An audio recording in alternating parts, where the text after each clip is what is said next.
ఈరోజు ఎంతో భక్తి శ్రద్ధలతో అంగరంగ వైభవంగా నేడు ఊరవండగ జరుపుకోవడం జరుగుతుంది. దీని సందర్భంగా ప్రజలందరికీ, భక్తులందరికీ, మీడియా సోదరులందరికీ ఊరవండగ శుభాకాంక్షలు తెలియజేస్తున్నాను. అలాగే ఫ్రెండ్షిప్ స్నేహితుల దినోత్సవం సందర్భంగా ఫ్రెండ్షిప్ డే తెలుపుతున్నాను ప్రజలందరికీ.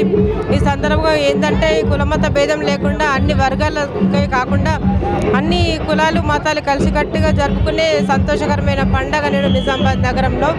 దీని ప్రత్యేకత ఏమిటంటే ఇక్కడ సరి పంచడం అనేది ప్రాముఖ్యమైన ఘట్టం. ఈ పండుగలో ఒక భాగము. దాంట్లో 9 రకాల నవధాన్యాలు పదార్థంతో చేసి పాడి పంటలపైన, ఇళ్లపైన చల్లుకుంటే విష జ్వరాలు రాకుండా ప్రబలకుండా ఉంటాయని, పాడి పశువులు చల్లగా ఉంటాయని నా అప్పటి నుంచి నమ్మకం, అపార నమ్మకమైనము. అలాగే దీనికి ఊరవండకు 9 శతాబ్దాల ఘనమైన చరిత్ర ఉంది దీనికి. అప్పుడు 1935 సంవత్సరంలో విష జ్వరాలు, కలరా వస్తుంటే అప్పటి పెద్దలు, గ్రామ ప్రజలంతా అమ్మవార్లకు ప్రార్థించడం జరిగింది. అప్పటి నుంచి ఆనవాయితీగా ఈ పండగ అనేది మనం జరుపుకుంటున్నాము. అప్పటి నుంచి ఇప్పటి వరకు ఎంతో ఘనంగా జరుగుతున్న ఈ ఉత్సాహము ఇది అందరి ఆధ్వర్యంలో 55 కులాలతో నిర్వహించిన సర్వ సమాజం అనే కార్యక్రమం దాంతో సభ్యులతో నిర్వహిస్తున్నారు. దీనికి అందరు కులమత భేదం లేకుండా అందరు వచ్చి ఆశీర్వాదాలు, అమ్మవార్ల ఆశీర్వాదాలు పొందాలని, అందరికీ ఆయురారోగ్యాలు ఉండాలని, సకాలంలో వర్షాలు పడి పంటలు సమృద్ధిగా పండాలని అమ్మవార్లను ప్రార్థిస్తున్నాను.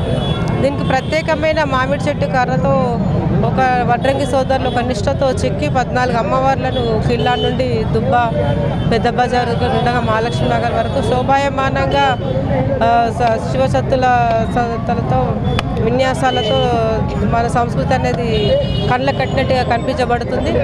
దీనితో అందరూ మన నగరంలో శాంతి భద్రతలు, సహోదర భావం ఎప్పటికీ ఇలాగే ఉండాలని మనస్ఫూర్తిగా కోరుకుంటూ, అందరూ చల్లగా ఉండాలి, పిల్ల పాపలు అంతా ఆరోగ్యంగా ఉండాలని, పాడి పంటలు సమృద్ధిగా పండాలని మనస్ఫూర్తిగా కోరుకుంటున్నాను. చెప్పండి.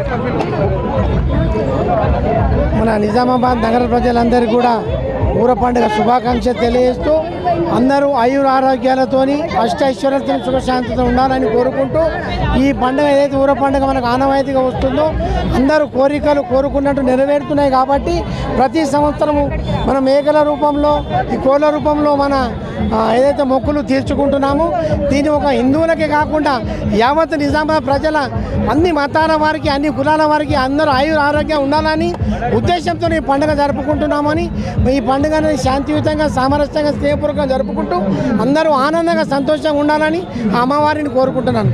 మరొకసారి ఊర పండుగ శుభాకాంక్షలు తెలియజేస్తాను.